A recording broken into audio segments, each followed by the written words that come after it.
Hello again, and welcome to another episode of The Really Show. I'm your host, Aaron Ross.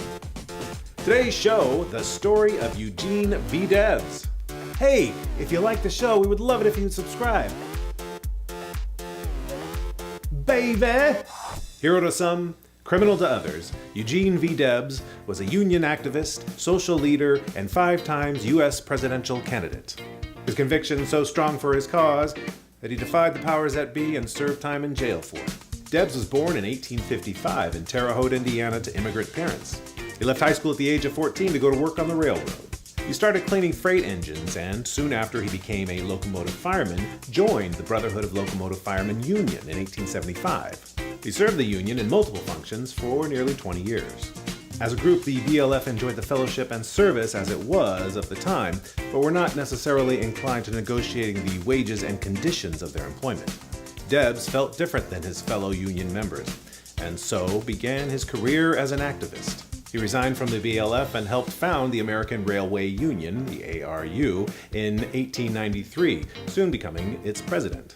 The ARU took on the Pullman Palace Car Company. The Pullman Company had implemented heavy pay cuts to its already low-paid employees.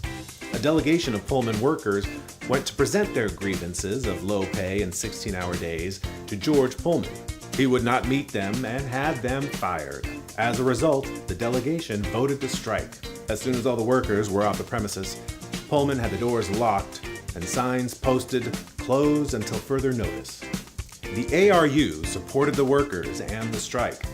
They did this by having the union members refuse to service any Pullman cars while on the job. The famed Pullman strike grew to include over 250,000 workers in 27 states.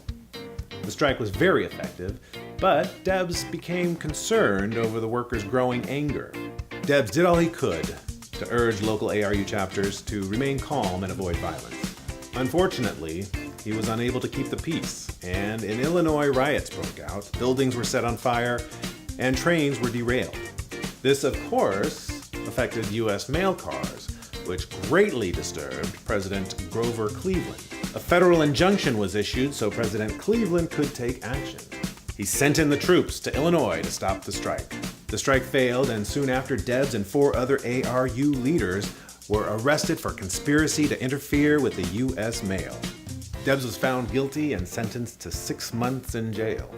One of his attorneys, Clarence Darrow, would go on to become a leading member of the American Civil Liberties Union and part of the famed Scopes Monkey Trial of 1925. Darrow made an appeal to the U.S. Supreme Court that Debs and his 4 other ARU leaders had been denied their constitutional rights to trial by jury. The appeal was rejected, and they were all sent to jail. Going to jail now. Interesting to note that during the crisis, President Cleveland and Congress created a national holiday, Labor Day, to help pacify the American labor movement. During Debs' 6 months of incarceration, he was visited by socialist and future Congressman Victor Berger. Debs, so tremendously disappointed at the outcome of the strike, saw these ideas and knew that a great change was needed. Debs lost the election of 1900 to William McKinley, finishing with 96,000 votes.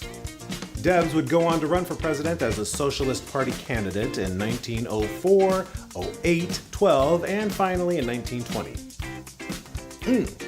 In between campaigns in 1905, he, along with many other organizations, helped found the IWW, the Industrial Workers of the World, the Wobblies.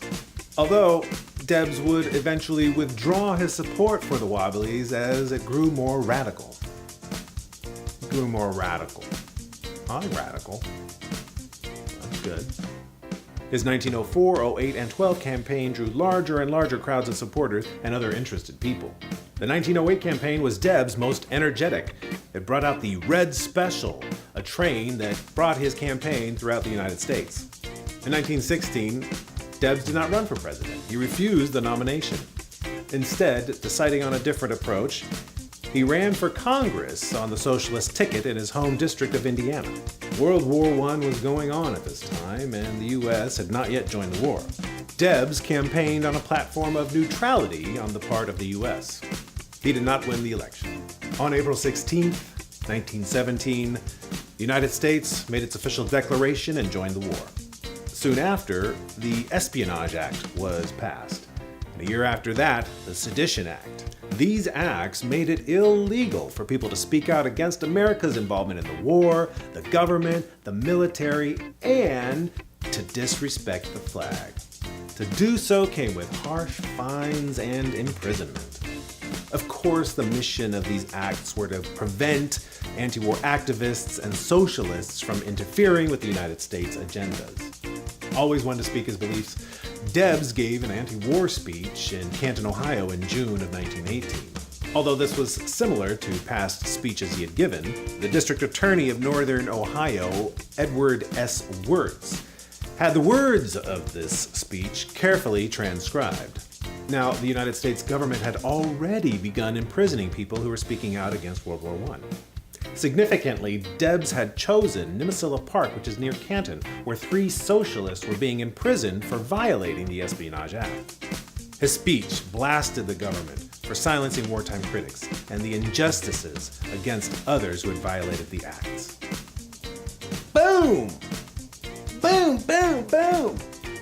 Furthermore, Debs asserted that the war was a profitable enterprise for Wall Street junkers and vampires to conquest and plunder, and that it was the working class who fight all the battles. Not long after, Debs was arrested on violation of the Espionage Act. The claims were that Debs' speech influenced Americans to be disloyal and avoid being drafted into the military if called on for duty. Duty!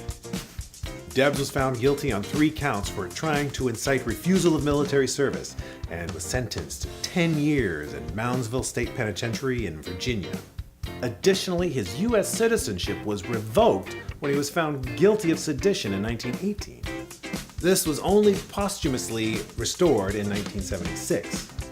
He began his sentence in Moundsville at age 63, but was soon moved to the Atlanta Federal Penitentiary. His 1920 presidential campaign occurred while he was in prison. Vote for Convict 9653, that's what the button says. He received 913,000 popular votes, the largest ever for a socialist candidate, though it was only 3.4% of the total votes cast.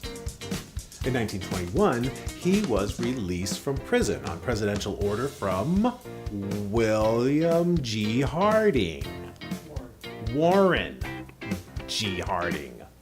Unfortunately, spending his remaining years convalescing from illness, Eugene V. Debs died in Elmhurst, Illinois in 1926.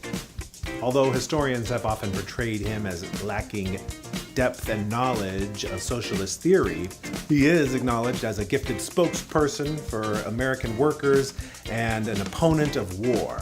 The Eugene V. Debs Foundation works to continue his legacy, and his home, named a National Historic Landmark, now a museum on the campus of the Indiana State University, is dedicated to his life and works. Oh, you know it. That's our show for today. Thanks again for watching. We'll see you next time.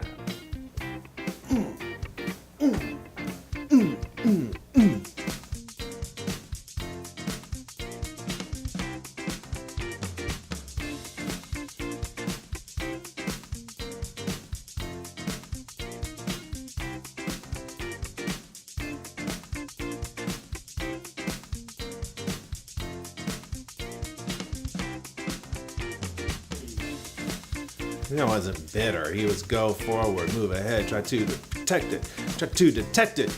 It's not too late to whip it. Whip it good.